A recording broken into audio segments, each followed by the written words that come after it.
Hello, viewers, and welcome back to the show where you have the best Agile Lean Coffee panel on YouTube, where we discuss exciting topics on anything related to Agile and Lean, and we're using this tomato. We start with 4 minutes, and then we do a quick vote whether or not to add 90 seconds, and we'll do that for 2 different topics. So yeah, welcome. My name is Jimmy. My name is Jagge. Anders. Leila. Cool. Let's dive in and see what the first topic is.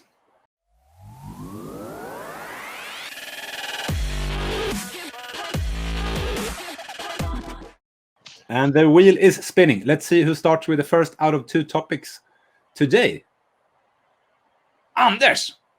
Okay, so I have a question based on partially a personal reflection of my own career journey, I guess. But I often see that it's harder for people that come from an Agilista or Agile coach background to become leaders of an organization.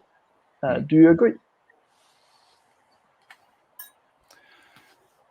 In general, yes, I think. Yeah. Nay. I've seen plenty of examples, at least. I've seen the opposite examples, and I think you, Anders, is one brilliant counterexample. But I've seen the others as well. I think the question is interesting.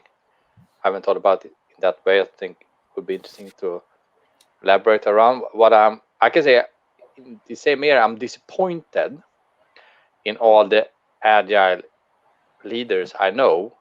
They are not taking enough leadership roles and fix the organization internally instead, because I like train your craft. So I'm actually disappointed. I'm talking with a lot of leadership, Agile leaders, that you should take this role and just fix it instead of talking about it and coaching all the time. So that's I'm disappointed about. But I have to say that I've seen a lot of those examples. You, Jagge, is one of them, of Agile coaches and leaders who has walked around and like coached and facilitated and helped organizations from more of the Agile coach perspective, but then got a bit tired of that and moved into like straight cut management role to be able to just go in and create change. Yeah. But yeah, I've seen yes, I've seen good examples too, but I've seen really bad ones. Sometimes I joke about if you put a couple of Agile coaches, send them off to an offsite, within 15 minutes, they're going to have an identity crisis of what's our purpose in life? Why are we here? And they're not going to leave that full day conference with any concrete actionables. They're just going to have a philosophical conversation. So I do see a lot of Agile coaches who have kind of taken it too far, the servant leadership or the coaching aspect too far. So they've forgotten how one should act or do, or the toolbox for being the driver, having the courage to be on the front seat and making things happen, change happen. Because I think some of them holding themselves back. Now say this is too scary and I don't believe in change that's driven by one person. You need to coach everyone else, and I think. I think that's definitely true for me and in my background, that I came from I practice a lot on like coaching stands and facilitating discussions, and it was hard to step up to have an opinionated view of my own and drive towards that outcome. And it came with a lot of fears about traditional leadership and how I believe that's still hurtful in some ways. So, but I think if you get rid of that, that you get stuck, that everything needs to be coaching, and you can actually lead, and you can change between leadership and keep having this coaching as a tool. I think you can be a really good leader because you're self-aware. But if you think that everything needs to be done by coaching, but sometimes it's good to be a mentor. Come on, I need mentorship sometimes also. Tell me how to do it. I don't want to learn. Just show me, I will do the same. I think that's the important part, to remember the situational approach, because I think it's easy to get lost in more of the coaching behavioral style, while as you need to know, I think, as a manager in an organization, when there is a lot of stress or if somebody's really new in an area, that it's not helpful to use more coaching leadership style, because that will be more confusing rather than helping people being more actionable in maybe advice giving or similar.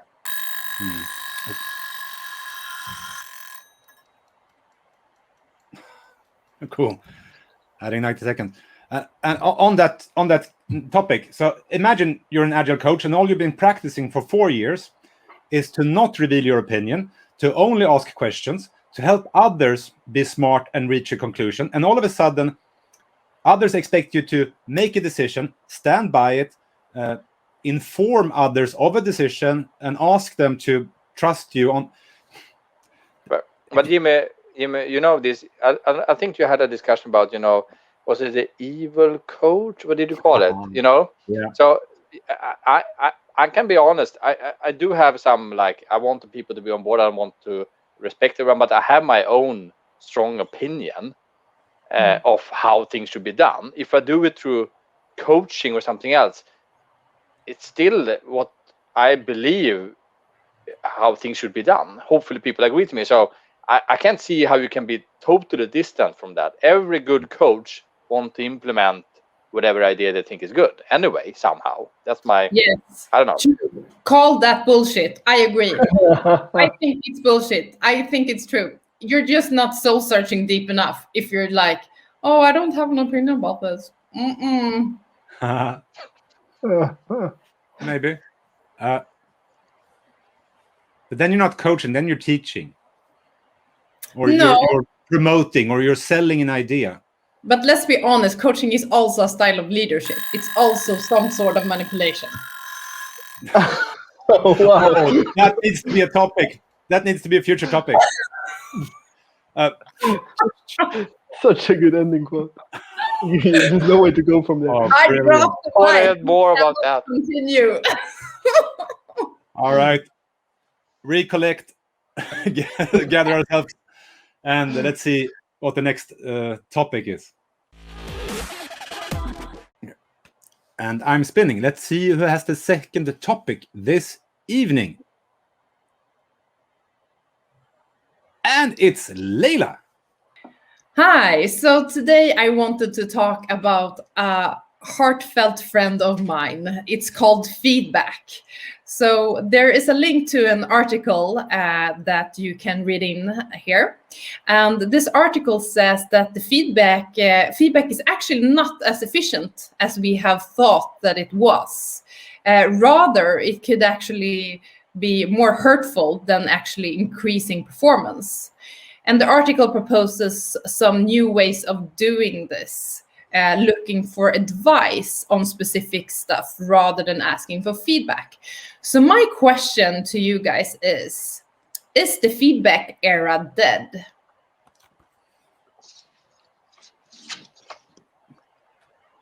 Ooh, interesting. Who wants to start? I usually start. I'm going to try to be someone else. Mm-hmm. Yeah, it's, of course, it's not dead in that sense. What I mean by we always need feedback, and hopefully we get feedback all the time to get better. Surely, what I'm thinking is dead is this classic idea that everyone needs to be trained for feedback stairs and feedback techniques and all this kind of bullshit. Feedback is good. I agree that feedback is so hard to give and take. So it's almost not worth to give it, because often it fails more often for me than it creates value. And training people in this is so extremely hard because it's situation and timely base. It's impossible to do it good. My take on the article, the way the authors describe feedback is vague, not constructive feedback. And no one wants bad feedback. That doesn't make anyone happy. Other research says that 4 out of 5 feedback comments I get needs to be positive in order for me to be able to listen into the 5th one. But I've gotten an epiphany from a former colleague at Crispy Asal that stop practicing giving feedback. Practice asking for feedback, kind of like they're hinting on in this article or saying in this article. So ask specific questions. And I'm totally onto that. So can you please, I would like feedback on this and that, since I am striving towards this. If I'm randomly just giving another person feedback, hello, Leila, do you have time? I want to give you some feedback. Okay, defensive mode, overcome that. And unless the thing I'm sharing with you is related to what you're trying to accomplish, it's a waste of time. So, yeah. I think what this article highlights that I think is really interesting is the concept more of feed forward, working with a future-oriented idea that you want to improve in certain skill sets or certain areas, and you're asking for information or advice, as they phrase it here, from the right person as well, to make specific areas or things better, not looking backwards. And I think the important part with that, which I don't know if they mentioned that in the article, is that feedback that is looking at things that have already happened usually is more a result of the relationships you have and how they have looked like. So I think that is also a situational aspect to it when we're talking about feedback, the retrospective view of it, that is often forgotten. Sorry, Anders, you wanted to say something. No, I think I kind of agree with the article, but I think the combination is what I want to see, and why I say it's not dead yet. I think we want to train people or give people the tools or ask for feedback specifically so that they describe patterns that they've seen, historical, looking back, and here are things that I see you doing often and recurringly, and here is my suggestion instead. Here is what I would like to say. So the forward-looking piece as well, some people call it just constructive feedback, but I think like really being specific of like here's what I would like to see more of or a change in, and but I think it holds a lot of value. But that's probably my glitch when reading the article, that when asking for feedback from me is asking specifically, so what did you think about this or that I did, and what advice do you have for me moving forward? For me, that is feedback. I think where we get stuck is usually when I get feedback or give feedback, it's always about something I already know that was not good enough. So it's not constructive in that way. Yeah, I know that part of the presentation didn't go so well. I don't need you to tell me. I'm self-aware. I don't think most people are self-aware, though. I think often they are surprised by feedback. Most of it they know about, but there is always some pieces of feedback that come back and like, now 4 people are saying the same thing. I wasn't aware of this. This is probably something I need to work on. And then I think it holds a lot of value. Sure. But I propose instead of kind of practicing giving feedback in a constructive manner, I think everyone should practice asking more frequently for feedback, specific feedback, because if everyone does that more frequently, well, if you have some additional thing you would like to add, then you will have that time sooner or later. Because if I ask for feedback and you give me some advice for the future, and then you might go, Jimmy, I have one other thing I want to bring up, I might be more willing to listen to that because the thing you just said were relevant to me. But what I think my idea of the feedback culture is it's coming from some stress factor that everyone in all aspects of life should strive to be a better version of themselves all the time. Like you need to have better, you need to have 10 top whatever. It's stressful for me. Like, no, it doesn't. I suck at this. That's fine. I'm not accepting that. So it's like I don't want to be that person that always in all aspects in life need to be better at everything. So I when I have fucked up, I know that, and everyone else know that I have done that, and I'm the most embarrassing one. We talked about failure last episode, and I could do some more. Okay, 3 up, 2 up, 3 up. Okay, continue. I think I agree with you, Jagge, on that it's usually you already know what's gone wrong, and there's this aim for perfection from everybody, and that's just super stressful. And I also don't think that people are in a place of growth usually when we're talking about feedback.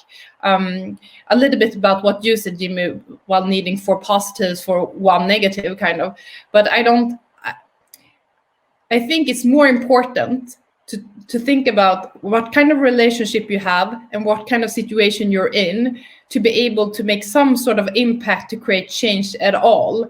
And usually that actually doesn't happen because people have too much of a threat response from amygdala in the brain, when we are doing feedback sessions.